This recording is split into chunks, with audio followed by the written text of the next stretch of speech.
আজকে আমরা এপিসোডের শুরুতেই দেখতে পারবো যে জয় উর্মিকে বলে, উর্মি আমি লাবণ্য আর কাকাই হয়ে থাকতে পারবো না। লাবণ্য আমার রক্ত উর্মি, তুমি তো এটা জানো। হ্যাঁ বন্ধুরা, অনুরাগের ছোঁয়া ধারাবাহিক নাটকের আগামী পর্বগুলোতে ঠিক আমরা এমনটাই দেখতে পারবো।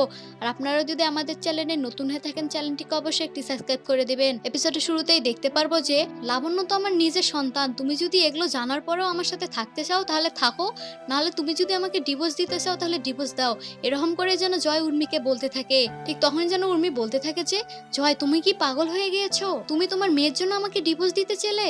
এরকম করে যেন উর্মি জয়কে বলতে থাকে। হ্যাঁ বন্ধুরা, অনুরাগের ছোঁয়া ধারাবাহিক নাটকের আগামী পর্বগুলোতে ঠিক আমরা এমনটাই দেখতে পারবো। আপনারা যদি আমাদের চ্যানেলে নতুন হয়ে থাকেন, চ্যানেলটিকে অবশ্যই একটি সাবস্ক্রাইব করে দিবেন। এপিসোডের শুরুতেই দেখতে পারবো যে জয় যেন উর্মিকে বলেছে হ্যাঁ তোমাকে আমি লাবণ্যর জন্য ছেড়ে দিতেও চাই। এরপর যেন দেখা যায় এই কথা বলে সেখান থেকে জয় চলে যায়। অপরদিকে যেন উর্মি জোরে জোরে কান্না করতে থাকে। ঠিক সেই সময় যেন উর্মির কান্না শুনে অনুজা আসে, এসে যেন উর্মিকে বলতে থাকে যে কি হয়েছে তোমার উর্মি, তুমি এভাবে কান্না কেন করছো। এরকম করে যেন অনুজা উর্মিকে বলতে থাকে। ঠিক তখনই যেন অনুজা উর্মিকে বলতে থাকে যে জয় কেন জানি রাগ করে বের হয়ে চলে গেল, তোমাকে কিছু কি জয় বলেছে। উর্মি যেন কাকিয়াকে বলে সবকিছু শেষ আমার। ঠিক তখন যেন কাকিয়া বলে কি হয়েছে। ঠিক তখনই যেন উর্মি কাকিয়াকে বলতে থাকে যে ওই দীপা আর রূপা মিলে আমার সবকিছু কেড়ে নিল।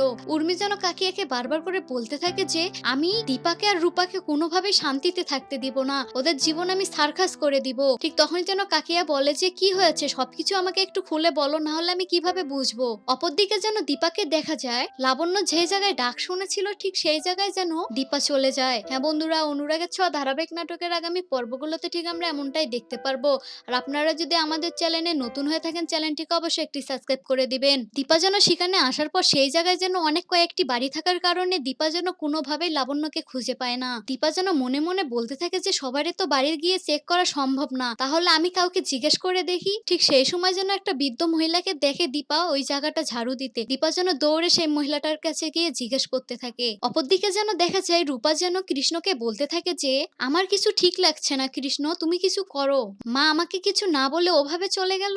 এরকম করে যেন কৃষ্ণকে রূপা বলতে থাকে আমার মনে হচ্ছে কোনো ব্যাপার আছে, না হলে তো মা এভাবে কখনো আমাকে কিছু না বলে কোথাও চলে যায় না। ঠিক তখনই যেন কৃষ্ণ বলতে থাকে যে তাহলে চলো আমরা তোমাদের বাড়িতে গিয়ে দেখি কি হয়েছে বাড়িতে। ঠিক তখনই যেন রূপা কৃষ্ণকে বলতে থাকে যে কৃষ্ণ তুমি কি অবিনাশের কাছে যেতে পারবে, যে মায়ের একটু খোঁজ নিয়ে আসতে। হ্যাঁ বন্ধুরা, অনুরাগের ছোঁয়া ধারাবাহিক নাটকের আগামী পর্বগুলোতে ঠিক আমরা এমনটাই দেখতে পারবো। আর আপনারা যদি আমাদের চ্যানেলে নতুন হয়ে থাকেন, চ্যানেলটিকে অবশ্যই একটি সাবস্ক্রাইব করে দিবেন। ধন্যবাদ।